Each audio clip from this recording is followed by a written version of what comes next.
vois, et j'étais terrifié à l'idée de retoucher à la drogue. Donc ce que j'ai fait, c'est que je suis retourné à mon travail, ils m'ont repris, et je me suis juste jeté dans ce travail. Et c'est très intéressant parce que lorsque tu t'engages dans quelque chose, des espèces de petits cadeaux commencent à apparaître automatiquement. Quand je m'engage complètement, des choses commencent à se manifester. Donc je me suis complètement engagé dans ce travail que je détestais. Je m'y suis jeté complètement, et puis j'ai éliminé toute trace de temps libre. Je consommais de la drogue 10 heures par jour. Donc il fallait que je remplace ça par quelque chose de productif. Quand tu n'as pas de père, une. Mon père est mort quand j'avais 10 ans. Quand tu n'as pas de père, une. Que tu n'as pas de figure masculine, ça change beaucoup de choses. J'ai grandi dans la classe moyenne. Je veux dire, on avait un toit, on avait de l'air conditionné, le chauffage, on avait une voiture, des vélos, mais on avait peur. Il y avait énormément de peur. Une peur constante à propos de... Et ça a duré de mes 10 ans jusqu'à ce que je quitte la maison. Une peur permanente, une peur économique, ok. Tout tournait autour de l'économie. Les garagistes vont profiter de nous, les plombiers vont profiter de nous, les couvreurs, genre, il ne fallait absolument pas perdre de l'argent. Tout tournait autour de la conservation. Et ça a vraiment participé à mon développement. Parce que, tu sais là, mon père est mort en février, et ma mère a vendu la maison en mars. Donc on vivait dans cette belle maison, mon père était enfin pleinement entré dans la classe moyenne, peut-être même la classe moyenne supérieure, et 18 mois après avoir acheté sa maison de rêve, il est mort.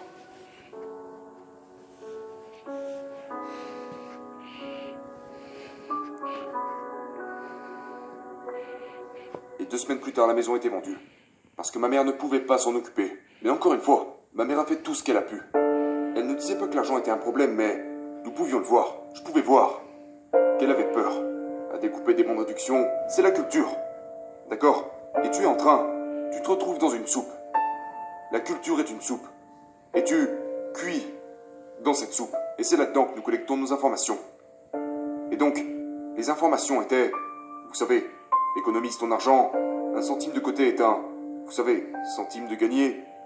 Et tout avait à voir avec la préservation, la conservation, la protection et, vous savez, qui est juste du baratin, parce que c'est passif, totalement. Vous devenez une victime, vous êtes juste assis à ne rien faire et à subir votre inaction. Donc, il n'y avait, ma mère ne connaissait personne, ok? Elle n'était pas instruite. Elle n'avait jamais occupé un poste, elle n'avait pas l'état d'esprit d'un entrepreneur. À cette époque, les femmes n'étaient pas vraiment encouragées à sortir et à gagner de l'argent. Donc elle faisait ce que les mères faisaient à cette époque dans les années 50, c'est-à-dire élever ses enfants et être une femme, s'occuper de la maison, qui est d'ailleurs un rôle extrêmement important et probablement quelque chose qui manque de nos jours.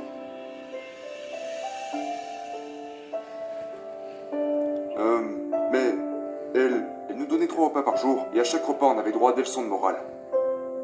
Donc, elle faisait juste du mieux qu'elle pouvait. Mais d'un autre côté, à 10 ans, je voulais déjà être un homme.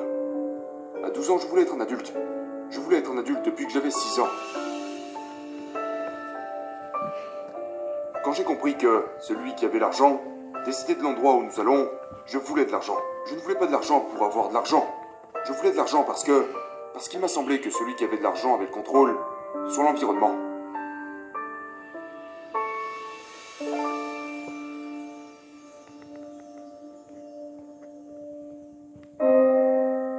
J'avais 16 ans quand j'ai fumé du cannabis pour la première fois. On habitait en Louisiane, on faisait des batailles de boue dans des lacs, on faisait des batailles de fruits entre voisins. On explosait des aubergines sur les voitures, on s'ennuyait. Nous étions victimes de l'un des pires problèmes de notre société, l'ennui. Parce que quand les gens s'ennuient, ils deviennent problématiques. Pourquoi pensez-vous que c'était si attirant pour vous? Ce n'était pas attirant. Non. Je savais que j'allais le payer. Je me disais, c'est lamentable de faire ça. Je ne savais même pas pourquoi je le faisais, mais je savais que j'allais le regretter. Mais tu sais, mon frère le faisait, mes amis le faisaient, alors je l'ai fait aussi. La pression des pairs était très forte. Tu sais, je ne voulais pas me retrouver seul. Donc, un jour j'ai fumé du cannabis, le lendemain j'ai recommencé, et puis très peu de temps après, je me suis retrouvé complètement accro à la drogue.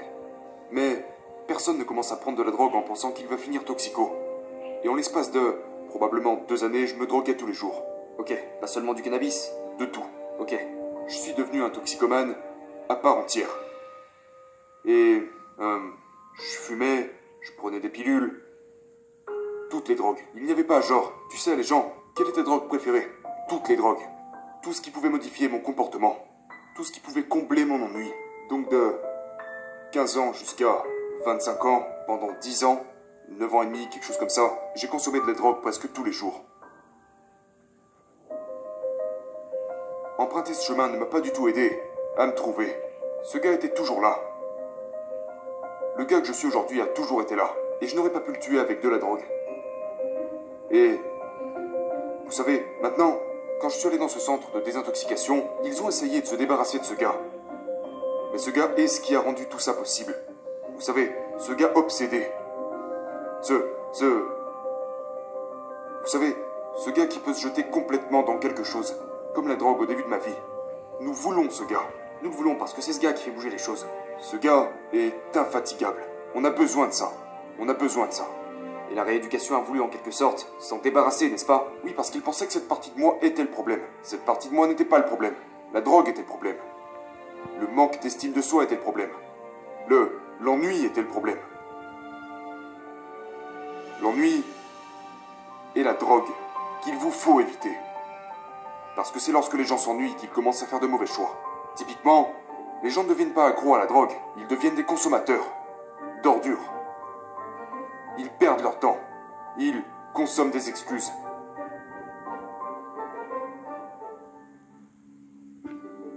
Ma mère, vous savez, ma mère avait cette espèce de petit business en cours qu'elle essayait de gérer et de développer. Et un jour, j'ai toqué à sa porte. J'étais complètement bourré et elle m'a dit « Ça suffit. Ne remets plus les pieds ici. Tu n'es plus le bienvenu ici. Je veux plus te voir tant que tu ne t'es pas repris en main. » Et 30 jours plus tard, j'étais dans un centre de désintoxication. J'avais essayé, au moins 10 fois par jour, d'arrêter la drogue pendant 9 ans. Aujourd'hui, j'arrête, et 5 minutes plus tard, j'avais recommencé. En fait, j'ai développé l'habitude de dire « Ok, maintenant, j'arrête définitivement. C'est bon, c'est fini. » Et 1h30 plus tard, je me retrouvais à consommer de la drogue à nouveau. Donc, chaque jour, ce n'est pas seulement l'effet désastreux que la drogue a sur ton corps, c'est le nombre de fois où j'ai voulu arrêter pour finalement recommencer. Et au fur et à mesure, tu commences à perdre toute estime de soi. Mais donc, comment avez-vous retrouvé cette estime de soi? Vous êtes allé en cure? Je suis allé en cure. Et ils vous ont appris comment gérer mentalement le fait de rester à l'écart de la drogue? Je n'en suis pas si sûr. Je me demande si les centres de désintoxication ne sont pas juste... Vous savez, juste un problème supplémentaire. C'est-à-dire? Eh bien, je veux dire, j'imagine que l'intention est bonne, mais la plupart de ces centres aujourd'hui ne font que créer un autre type de toxicomane. Quand je suis allé là-bas, ils m'ont donné une sorte de médicament contre la drogue. Mais je veux dire, ils ne font que remplacer l'addiction à la drogue par l'addiction aux médicaments. Et puis ils vous disent, prenez ça, vous avez besoin de ce médicament. Vous êtes toxicomane, vous ne guérirez jamais. C'est une maladie que vous avez. Vous ne pourrez pas vous en remettre, quoi qu'il arrive. Abandonnez toutes vos idées, vous savez, tous vos rêves, parce que vous ne pourrez pas y arriver. Mais vous leur avez dit non, vous avez tort. Oui, ils m'ont dit un truc du genre, oublie tes rêves, tu n'y arriveras jamais, tu n'as aucune chance d'y arriver. Et j'ai dit, oh vraiment? Pourquoi je n'y arriverais pas? Et ça faisait 28 jours que je n'avais pas touché à la drogue. Du coup, j'étais en mode, je viens déjà de faire quelque chose que je ne pensais pas être possible. Et c'était vraiment tout ce dont j'avais besoin. J'avais besoin de savoir que je pouvais passer une certaine période de temps sans toucher à la drogue. Et donc... Et vous n'avez jamais eu de rechute après ça? Plus jamais. Incroyable. Donc, il m'avait dit, un gars m'a dit, si tu continues de t'accrocher à ces idées, comme écrire des livres, devenir célèbre, devenir riche et tous ces trucs qui étaient enfouis en moi et que j'avais dissimulés jusque-là, il m'a dit, tu n'y arriveras jamais, sois satisfait. J'ai encore l'écho dans mon esprit des paroles de ce gars qui me disait, tu dois être satisfait que d'une seule chose, celle de ne plus toucher à la drogue jour après jour. Et c'est tout ce que tu pourras tirer de la vie. Et je me disais, mais va te faire, mon gars. Ce n'est pas pour ça que je serais connu.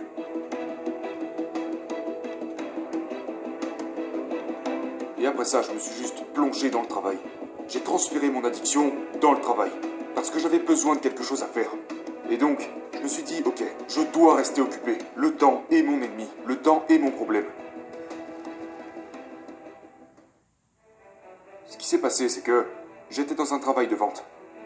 J'étais allé à l'université et j'avais obtenu un diplôme en comptabilité. Parce que vous pensiez que ça vous apporterait des connaissances sur l'argent alors que pas du tout. Voilà, du coup, je me suis retrouvé dans un travail de vente. Je n'étais qu'un employé et je détestais ça. Donc, j'étais allé à ce centre de traitement, je suis revenu de ce centre et puis je me suis juste jeté dans ce travail. Parce que c'était la seule chose que j'avais à faire. J'avais si peu d'estime envers moi-même qu'il m'aurait été impossible de trouver un nouveau travail. Tu vois, et j'étais terrifié à l'idée de retoucher à la drogue. Donc ce que j'ai fait, c'est que je suis retourné à mon travail, ils m'ont repris, et je me suis juste jeté dans ce travail. Et c'est très intéressant parce que lorsque tu t'engages dans quelque chose, des espèces de petits cadeaux commencent à apparaître automatiquement. C'est juste incroyable. Et c'est arrivé tout au long de ma carrière.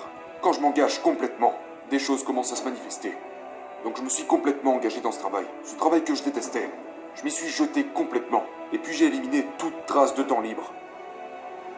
Je consommais de la drogue 10 heures par jour. Donc il fallait que je remplace ça par quelque chose de productif.